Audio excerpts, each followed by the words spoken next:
الحمد لله نحمده ونستعينه ونستغفره ونؤمن به ونتوكل عليه ونعوذ بالله من شرور أنفسنا ومن سيئات أعمالنا من يهده الله فلا مضل له ومن يضلله فلا هادي له وأشهد أن لا إله إلا الله وحده لا شريك له وأشهد أن سيدنا ومولانا محمدا عبده ورسوله صلى الله تعالى عليه وعلى آله وأصحابه وأزواجه وذرياته وبارك وسلم تسليما كثيرا أما بعد فأعوذ بالله من الشيطان الرجيم بسم الله الرحمن الرحيم سبحان الذي أسرى بعبده ليلا من المسجد الحرام إلى المسجد الأقصى الذي باركنا حوله لنريه من آياتنا إنه هو السميع البصير وقال تعالى أرسله بالحق بشيرا ونذيرا وداعيا إلى الله بإذنه وسراجا منيرا صدق الله العظيم.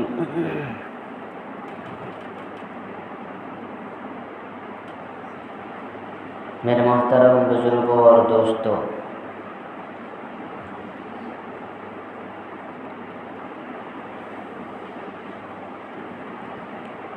جیسا کہ آپ حضرات کو معلوم ہے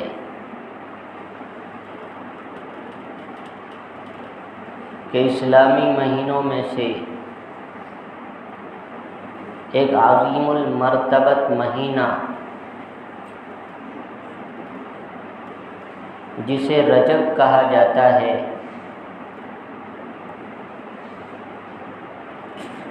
اس مہینے میں ہم اور آپ چل رہے ہیں۔ اس مہینے کو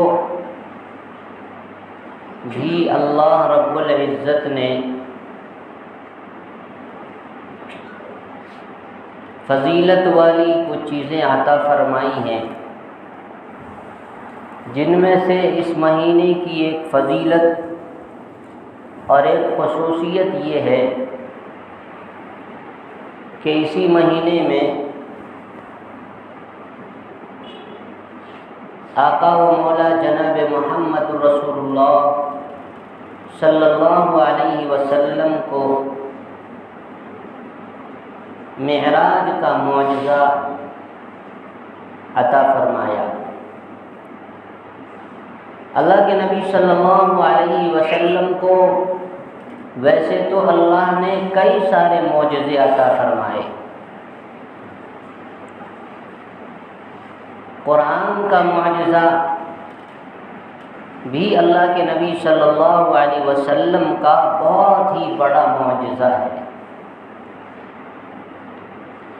اللہ رب العزت انبیاء کرام علیہم السلام کو معجزات اس لیے عطا فرماتے تھے تاکہ مخلوق کو خالق کا پتہ چل جائے کہ جو نبی آ کر مخلوق کو اس بات کی دعوت اور تبلیغ کیا کرتے تھے کہ تمہارا رب ایک ہے، تمہارا پالنہار ایک ہے، لہذا تم اسی کی عبادت کرو، اسی کو پالنہار اور اسی کو خالق اور مالک جانو۔ تو اس کے بعد قوم کی طرف سے یہ سوالات کھڑے ہوتے تھے کہ آپ کے پاس اس بات کی دلیل کیا ہے کہ آپ نبی ہیں، آپ کو اللہ نے بھیجا ہے، اس بات کی دلیل کیا ہے آپ کے پاس؟ لہذا چونکہ وہ اللہ رب العزت کے نمائندہ ہوتے تھے، اللہ کی طرف سے آئے ہوتے تھے، تو اللہ رب العزت نے ان انبیاء کرام علیہ السلام کو معجزات عطا فرمائے، جس کے ذریعے سے لوگوں کو پتہ چلے کہ ہاں واقعی میں آنے والا شخص،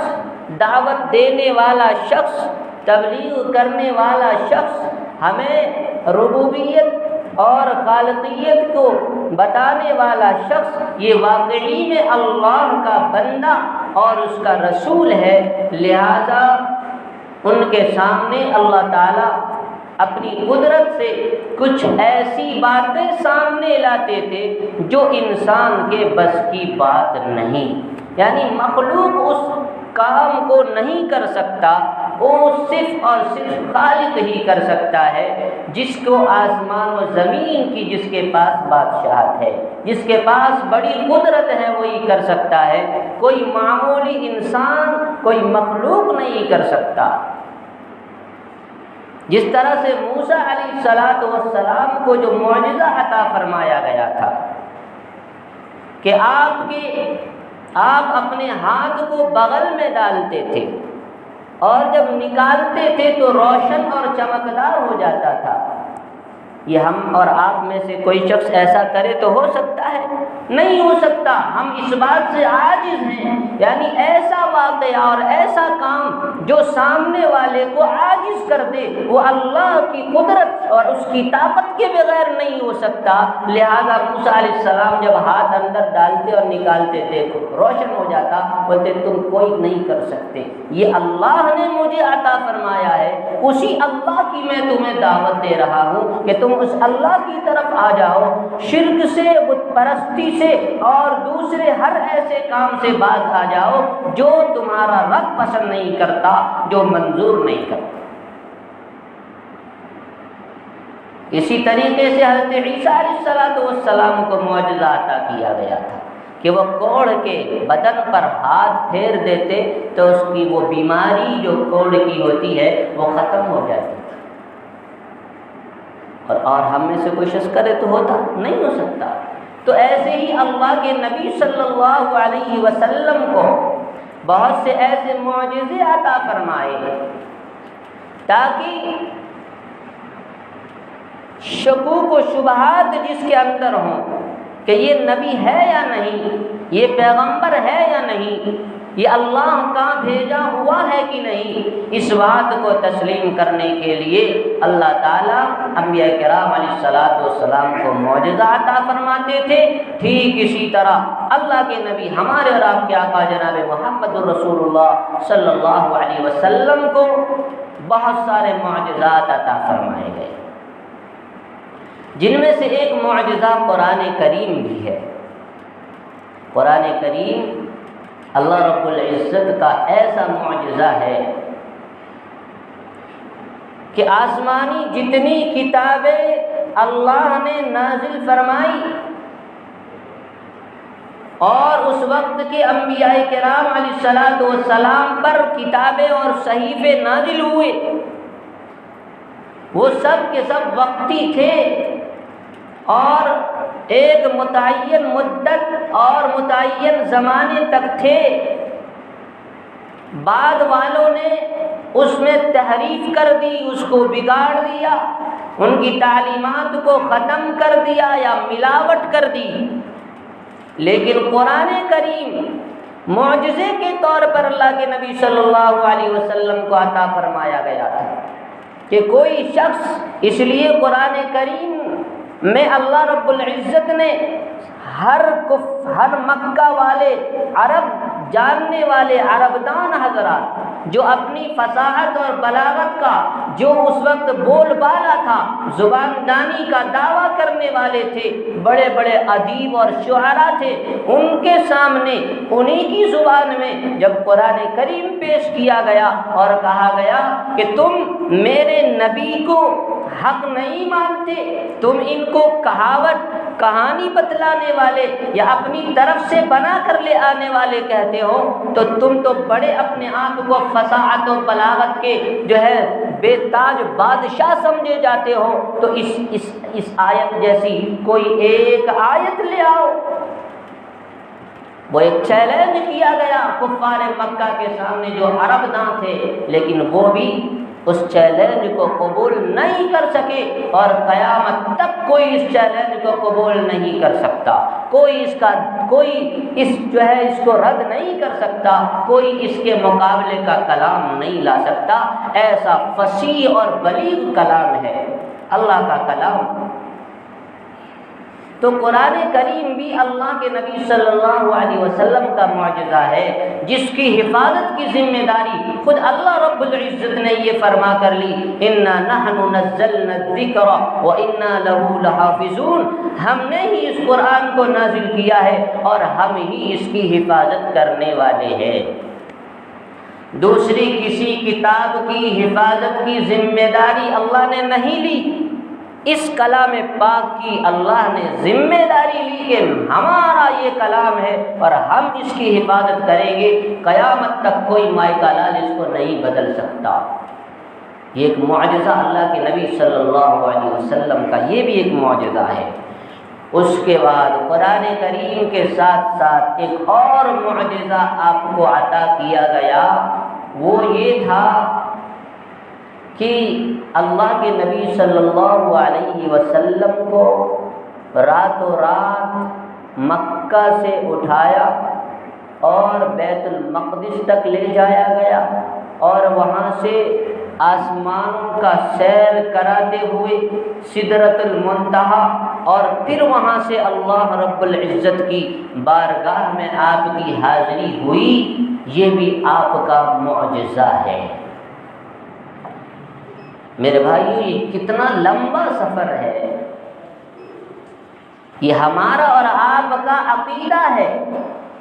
کہ اللہ رب العزت نے اپنے حبیب جناب محمد رسول اللہ صلی اللہ علیہ وسلم کو یہ معجزہ عطا فرمایا ہے اور آپ کو اپنے پاس بلایا ہے، اور انعام کے طور پر نماز کا تحفے کے طور پر نماز اللہ کے نبی صلی اللہ علیہ وسلم کو دی گئی۔ تو معراج کے موقع پر یہ ہمارا اور آپ کا عقیدہ ہے، اور جس کا یہ عقیدہ نہ ہو وہ مومن اور مسلمان نہیں ہو سکتا، مسلمان نہیں ہو سکتا، کیونکہ ایمان والا ہونے کے لیے جن جن باتوں کی خبر اللہ کے نبی صلی اللہ علیہ وسلم نے امت کو دیا ہے، جن جن باتوں کی خبر دی ہے، ان تمام باتوں پر یقین کرنا، اعتماد کے ساتھ بھروسہ کرنا اور اس پر ایمان لانا اور اس پر عمل کرنا ہر ایمان والے کی ذمہ داری ہے، ورنہ وہ ایمان والا ہو ہی نہیں سکتا۔ تو یہ معجزہ بعید اور ہے کہ راتوں رات میں اتنا لمبا سفر کون کر سکتا ہے، لیکن میرے بھائیوں یہ بات ہمارے سامنے ہونی چاہیے کہ اللہ کی قدرت سے کوئی چیز بعید نہیں ہے، دنیا کی کوئی چیز اللہ کی قدرت سے بعید یعنی دور نہیں ہے۔ دنیا اور دنیا میں جتنی چیزیں ہیں سب کو اللہ نے پیدا کیا ہے، سب کا خالق اور مالک وہ ہے، وہ لمحوں میں کسی کو کچھ کر دے، کسی کو کچھ کر دے، وہ اس کی قدرت رکھتا ہے، دوسرا کوئی قدرت نہیں رکھتا۔ تو یہی تو اللہ کا یہی تو معجزہ ہوا کہ اللہ تعالی نے اپنے نبی کو راتوں رات مکہ سے بیت المقدس اور پھر وہاں سے ساتوں آسمان کی سیر کرائی اور پھر اپنے قریب بھی بلایا اور اپنا دیدار عطا فرمایا۔ یہ بھی ہمارے اور آپ کے آقا جناب محمد رسول اللہ صلی اللہ علیہ وسلم کے خاتم النبیین ہونے کی یہ بھی علامت ہے۔ میرے بھائیوں، محبت کی انتہا دیدار ہوا کرتا ہے۔ ایک عاشق اپنے معشوق کی دیدار کر لے،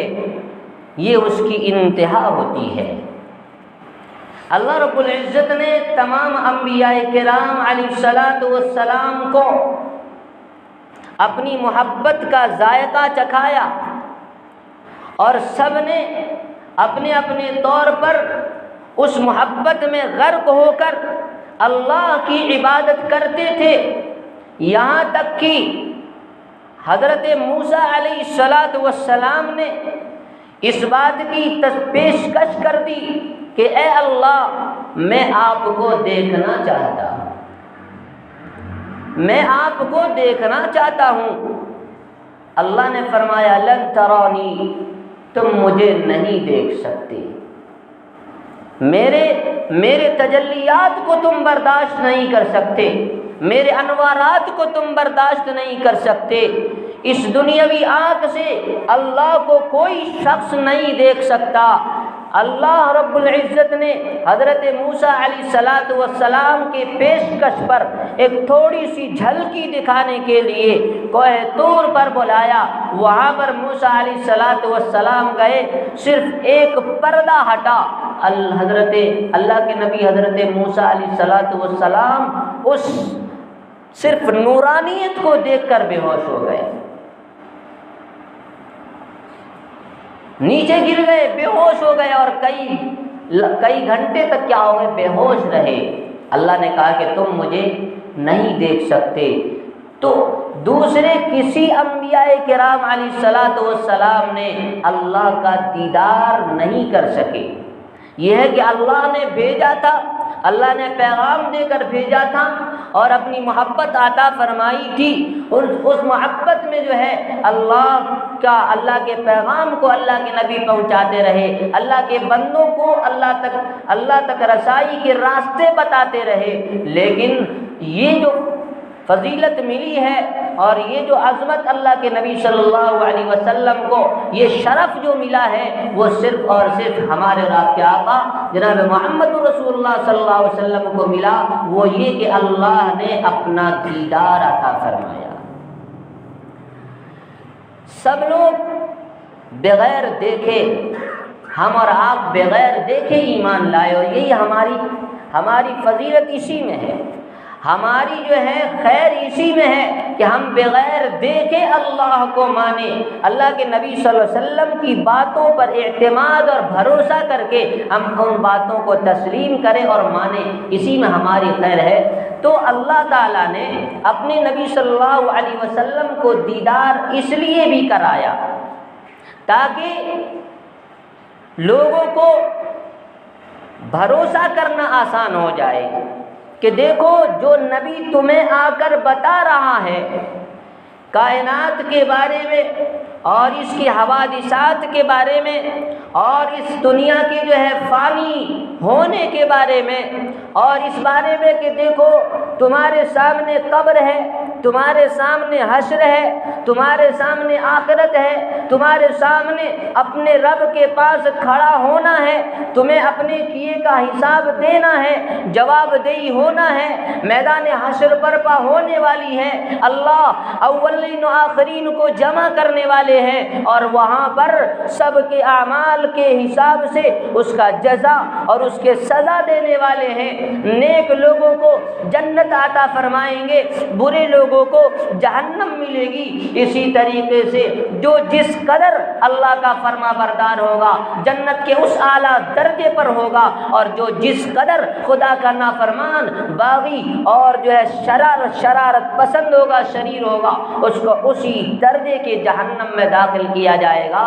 یہ جو ساری چیزیں اللہ کے نبی صلی اللہ علیہ وسلم نے امت کو بتانا تھا، لوگوں کو بتانا تھا، تو لوگوں کو اس بات پر یقین آئے کہ اے لوگوں، جو بات یہ کہہ رہا ہے یہ کہنے والا شخص اپنی آنکھوں سے دیکھا ہے، جنت کو اپنی آنکھوں سے دیکھا ہے، جہنم کو اپنی آنکھوں سے دیکھا ہے، اور اللہ کے دوسرے انعامات اور دوسرے عذابات کا مشاہدہ کر کے آیا ہے، اور جس رب کا بھی پیغام تمہیں دے رہا ہے اس رب کو بھی اپنے سر کی آنکھوں سے دیکھ کر آیا ہے۔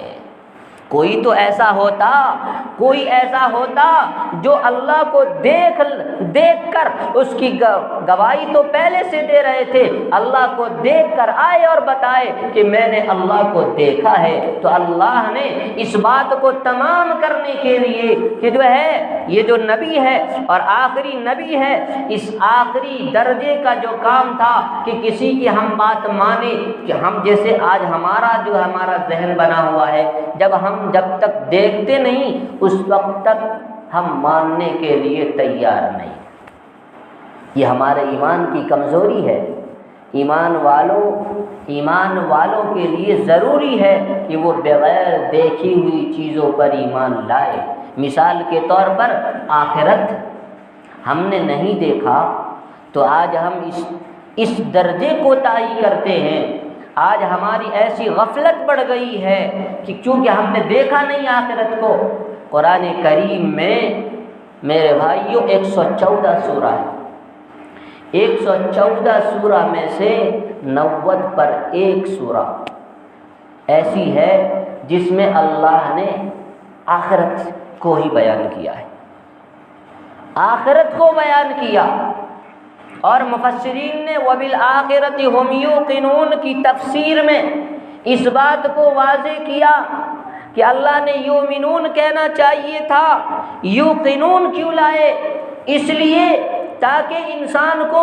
صرف ایمان یعنی بغیر دیکھے ایمان لانے کو ایمان کہتے ہیں، اسی درجے کا ایمان نہیں بلکہ ایسا یقین ہونا چاہیے آخرت کے بارے میں جیسے انسان اپنی آنکھوں سے اسے دیکھ لیا ہو۔ اس لیے اللہ رب العزت نے آخرت کے کئی مناظر کو قرآن کریم کے آخری اما پارے کے اندر، 30ویں پارے کے اندر، اسی طرح 29ویں پارے کے اندر قرآن کریم آخرت کے پورے نقشے کو کھینچا۔ کہیں فرمایا اذا زلزلت الارض زلزالها واخرجت الارض اثقالها وقال الانسان ما لها يومئذ تحدث اخبارها بان ربك اوحى لها يومئذ يصدر الناس اشتاتا ليروا اعمالهم فمن يعمل مثقال ذرة خيرا يره ومن يعمل مثقال ذرة شرا يره۔ یہ آخرت اور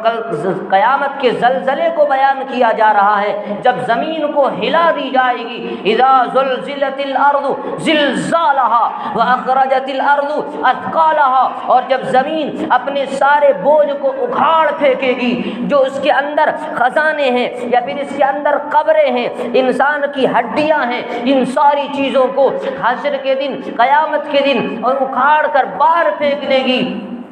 وقال الانسان ما لها، انسان دیکھتے ہی کہے گا ارے یہ کیا ہو رہا ہے، یہ کیا حادثہ پیش آیا۔ انسان حیران ہو جائے گا، دنگ اور پریشان ہو جائے گا، اس کی حیرت اور تعجب کی انتہا ہو جائے گی۔ وہ کہے گا وقال الانسان ما لها یومئذ تحدث اخبارها، زمین اس دن اپنی خبریں بیان کر دے گی۔ کیا خبریں بیان کرے گی؟ اس شخص نے میری پشت پر نماز ادا کی تھی، اللہ کے روبرو کھڑا ہو جائے گی یہ زمین اور کہے گی اے اللہ، یہ تیرے بندے نے میری پشت پر کھڑے ہو کر تیری عبادت کی تھی، تیری خالقیت اور تیری مالکیت کا گویا کہ مظاہرہ کیا تھا اور لوگوں کو یہ پیغام دیا تھا کہ ہمارا رب ہے، ہمارا خالق ہے، جو وہی عبادت کے لائق ہے، وہی حاکمیت کے لائق ہے، اس کا کوئی شریک نہیں ہے، ہم سب اس کے بندے اور اس کے غلام ہیں۔ اے اللہ، اس نے تیری ربوبیت کی گواہی دی تھی، تیرے معبود ہونے کی گواہی دی تھی، لہذا اللہ رب العزت اس زمین کے ٹکڑے کی سفارش قبول فرمائیں گے اور اس شخص کو جنت دیا جائے گا۔ اور بعض وہ لوگ بھی ہوں گے جس کے لیے وہ زمین گواہی دے گی کہ اے اللہ، اس شخص نے میری پشت پر زنا کیا تھا، میری پشت پر شراب پی تھی، میری پشت پر کھڑے ہو کر لوگوں کے حق کو ضائع کیا تھا، یتیموں کا مال کھایا تھا، انہوں نے دوسروں پر ظلم کیا تھا، کسی کی جان خون کر دیا تھا، کسی کی عزت تاتار کر دی تھی۔ اے اللہ اس بدبخت کو آج جو ہے پورا بدلہ ملنی چاہیے، لہذا یہ خبریں بیان کر دے گی، اس نے میرے پشت پر جھوٹ بولا تھا، اس نے میرے پشت پر غیبت کی تھی، اس نے میرے پشت پر کبھی بھی تیرے سامنے سجدہ کرنے کے لیے اپنی پیشانی کو نہیں ٹیکا۔ اے اللہ یہ تیرا مجرم بندہ ہے، تو اسے ہلاکت کے دہانے تک پہنچا دے۔ یہ زمینیں خبریں بیان کر دے گی، یومئذ تحدث اخبارہا، اور یہ اپنی طرف سے نہیں، بأن ربک اوحی لہا، اللہ اسے حکم دیں گے تو اپنی خبریں بیان کر، تو بتا کہ میرے کس بندے نے تیری پشت پر کیا کیا حرکتیں کی تھی۔ بأن ربک اوحی لہا فمن یعمل مثقال ذرۃ خیرا یرہ، جو ذرہ برابر بھی نیکی کی ہوگی، ایک سجدہ کیا ہوگا تو اس کا اجر مل جائے گا، اور جس نے ایک چھوٹی سی بھی گناہ اور معصیت اور حرکت کی ہوگی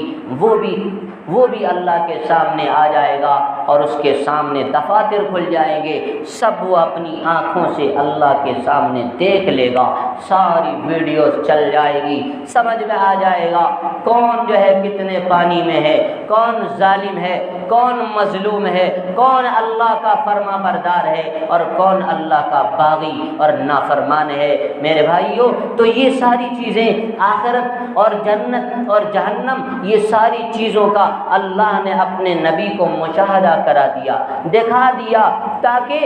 اس لیے کہا کہ جو بھی اس کی بات پر یقین نہیں کرے گا، جو بھی میرے نبی کے بات کو نہیں مانے گا، اسے جھٹلائے گا، وہ کافر مشرک باغی کہلائے گا، اور مجھ سے بغاوت کرنے والوں کا انجام میں بہت خطرناک تیار کر رکھے ہیں۔ وَيْلٌ لِّكُلِّ هُمَزَةٍ لُّمَزَةٍ الَّذِي جَمَعَ مَالًا وَعَدَّدَ، یہ ساری آیتیں ہمیں بتلا رہی ہیں ہلاکت ہے ہر اس شخص کے لیے۔ وَيْلٌ لِّكُلِّ هُمَزَةٍ لُّمَزَةٍ الَّذِي جَمَعَ مَالًا وَعَدَّدَ، آج جمع کر مال رکھنے والے، زکوٰۃ نہ دینے والے، لوگوں کے حق کو غصب کرنے والے، وعددہ یحسب ان مالہ اخلدہ، انسان سمجھتا ہے کہ یہ مال میرے پاس ہمیشہ رہے گا، یحسب ان مالہ اخلدہ، کہہ رہے اللہ کلا لینبذن فی الحطمہ، ہرگز نہیں یہ مال تمہارے پاس ہرگز رہنے والی نہیں ہے، بس تمہاری سانس کی ڈوری جس دن ختم ہوگی، تمہارے بچے آپس میں لڑ بھڑ کر تمہاری زمینیں تقسیم کر لیں گے، تمہارے اموال تقسیم کر لیں گے، تمہاری جائیدادیں تقسیم ہو جائے گی، تم کچھ لے کر یہاں سے نہیں جاؤ گے، تمہارے کپڑے تک اتار لیے جائیں گے، تمہارے جیب کی ایک چونی بھی نکال لی جائے گی۔ میرے بھائیو، یہ ساری چیزیں ہمیں خبر دے دی گئی ہے، اور اتنی بار خبر دی ہے، اتنی آیتوں میں خبر دی ہے، اتنی صورتیں بتلا رہی ہیں، جس سے ہمیں اللہ چاہتے یہ ہے کہ میرے بندے کو اس بارے میں ذرہ بھی شک اور تردد نہ ہو، وہ گویا کہ اپنی آنکھوں سے جہنم کو دیکھ لیا ہو، وہ اپنی آنکھوں سے جہنم کو دیکھ لیا ہو۔ یہ جہنم کے واقعات بیان کیے گئے، سورہ نوح میں کہا گیا، سورہ نوح میں، کہ جو لوگ اللہ کی باتوں کو نہیں مانتے، اللہ کے نبی صلی اللہ علیہ وسلم جو پیغام لے کر آئے اس پیغام کو نہیں مانتے، جس کے ہاتھ میں کل قیامت کے دن بائیں ہاتھ میں نام اعمال دیا جائے گا، وَأَمَّا مَنْ أُوتِيَ كِتَابَهُ بِشِمَالِهِ فَيَقُولُ يَا لَيْتَنِي لَمْ أُوتَ كِتَابِيَهْ، ہائے میری بربادی، ہائے کاش یہ مجھے کتاب نہ دیا جاتا۔ انسان اپنے نام اعمال کو دیکھ کر حیران ہو جائے گا، مجھے نہیں دیا جاتا یہ نام اعمال، یا لیتنی لم اوت کتابیہ ولم ادر ما حسابیہ، مجھے معلوم بھی نہیں تھا کہ اس طرح حساب ہوگا، ولم ادر ما حسابیہ، یا لیتہا کانت القاضیہ، اے کاش یہ فیصلے کا دن نہیں ہوتا، اے کاش ما اغنا عنی مالیہ، وہ مارے افسوس کے، مارے تعجب کے کہے گا کہ ارے میرے پیسے نے مجھے کچھ کام نہیں دیا، ما اغنا عنی مالیہ ہلک عنی سلطانیہ، میری حکومت ختم ہو گئی، میری بڑائی ختم ہو گئی، میری عزت ختم ہو گئی، ہلک عنی سلطانیہ، آواز آئے گی خذوہ فغلو، پکڑ لو اسے، جکڑ دو اسے، ثم الجحیم صلو، اور اسے جکڑ کر جہنم میں ڈال دو، ثم فی سلسلۃ ذرعها 70 ذراعا فاسلکو، 70 زنجیروں میں جکڑ دیا جائے گا اور جہنم میں پھینک دیا جائے گا۔ یہ سارے جہنم اور جہنمیوں کے واقعات بیان کیے گئے۔ تو میرے بھائیو، اللہ کے نبی صلی اللہ علیہ وسلم کو ان تمام چیزوں کا مشاہدہ کرایا گیا، اور پھر واقع معراج پر وہاں پر ساری چیزوں کا مشاہدہ کرا کر ایک تحفہ دیا۔ وہ کیا تھا؟ نماز کا تحفہ۔ نماز تو پہلے سے چلی آ رہی تھی، جس کے قرآن گواہ ہے۔ قرآن کہتا ہے کہ حضرت زکریا علیہ السلام نماز پڑھ رہے تھے۔ حضرت زکریا علیہ السلام نماز پڑھتے تھے۔ حضرت ابراہیم اور حضرت یعقوب علیہ السلام نے بھی اپنی اولاد کو نماز کی وصیت کی تھی۔ ربنا هب لي من لدنك ذرية طيبة إنك سميع الدعاء۔ وہ جو دعا کی ہے اللہ حضرت ابراہیم علیہ السلام نے، یا اور سورہ لقمان میں بھی ہے یا بنی اقم الصلاۃ، یا بنی اقم الصلاۃ۔ یہ ساری پہلے واقعات جو قرآن کریم میں بیان کیے گئے، اس میں بھی نماز کا تذکرہ ہے۔ تو نماز پہلے بھی تھی، لیکن وہ صرف صبح اور شام کی نمازیں تھیں۔ اللہ کے نبی صلی اللہ علیہ وسلم کو معراج کے موقع پر 5 وقت کا نماز دیا گیا، 5 وقت کا نمازیں دی گئی، اور اللہ کے نبی صلی اللہ علیہ وسلم نے اس کی اہمیت کو بیان کرنے کے لیے فرمایا قرۃ عینی فی الصلاۃ، کہ میرے نماز میں میری آنکھوں کی ٹھنڈک محسوس ہوتی ہے، اس لیے امت کو کی کہ مجھے ٹھنڈک پہنچانا چاہو تو نماز ادا کرنا۔ تم جو ہے اللہ سے قرب حاصل کرنا چاہو، تم اگر معراج پر پہنچنا چاہو جس طرح سے آج اللہ نے مجھے معراج عطا فرمایا، اے میری امت کے لوگوں، تم بھی اگر معراج کرنا چاہتے ہو، اللہ سے وہ قرب حاصل کرنا چاہتے ہو جس قرب کے ساتھ میں نے اللہ سے ملاقات کی اور اللہ کے سامنے سلامتی کی جو ہے دعائیں لی، اللہ کی طرف سے مجھ پر سلام اترا، تم بھی چاہتے ہو کہ تمہارا رب تمہیں معراج عطا کرے، تم پر سلامتی کی جو ہے بارش کرے، تو تم نماز پڑھنا، نماز پڑھنا، نماز پڑھنا۔ مرتے دم تک اللہ کے نبی صلی اللہ علیہ وسلم کی زبان مبارک پر تھی الصلاۃ الصلاۃ الصلاۃ۔ اے میری امت کے لوگوں، نماز قائم کرنا، اسی میں تمہاری فلاح ہے، اسی میں تمہاری کامیابی ہے، اسی میں تمہارا دبدبا ہے، اسی میں تمہارا روب ہے، اسی میں تمہاری عزت ہے۔ ورنہ نماز کو زائل کرو گے، نماز کو چھوڑو گے، ذلیل ہو جاؤ گے، نماز کو چھوڑو گے، دشمن کے نشانے کا شکار بن جاؤ گے۔ میرے بھائیوں، آج امت پر کیسے حالات آئے ہیں، آج کن کن پریشانیوں سے آج امت دو چار ہو رہی ہے، ہم دیکھ رہے ہیں، اور ہم یہ بھی دیکھ رہے ہیں کہ واقعی میں امت پر حالات آئے ہیں، اس کے قصوروار امت ہم ہی ہے کہ ہم نے نماز کو چھوڑ دیا، ہم نے نماز کو چھوڑ دیا، ہم نے اللہ کے نبی صلی اللہ علیہ وسلم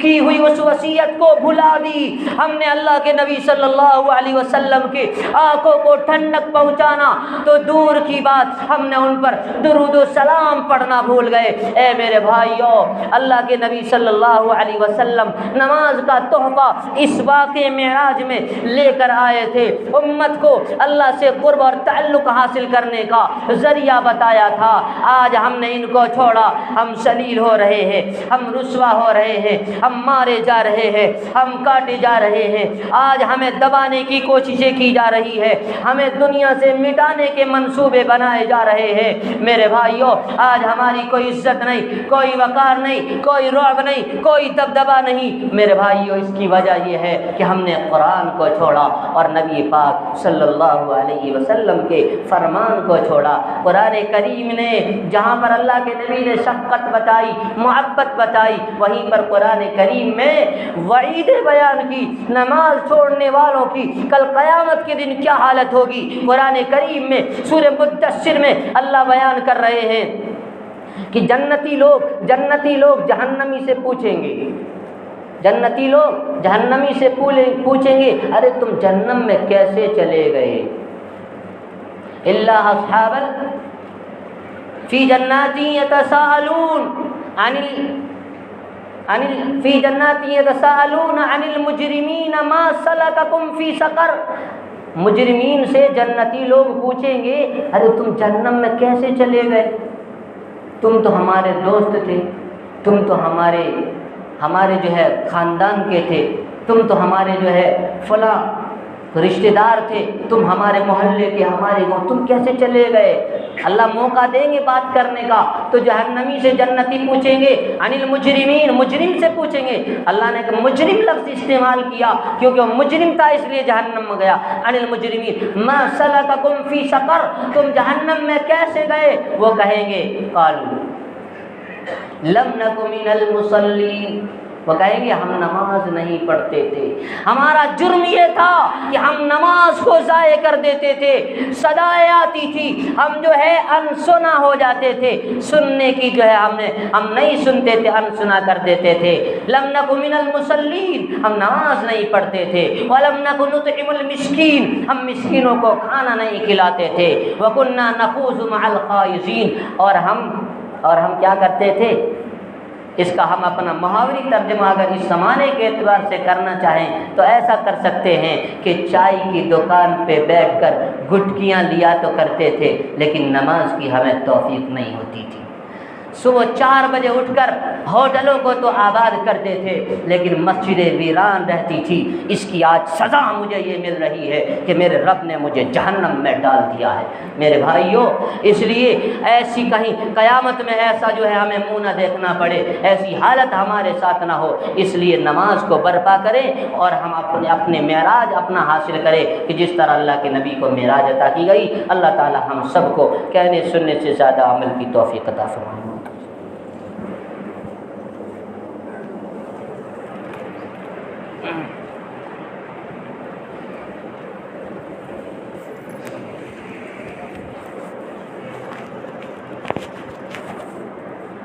Thank you.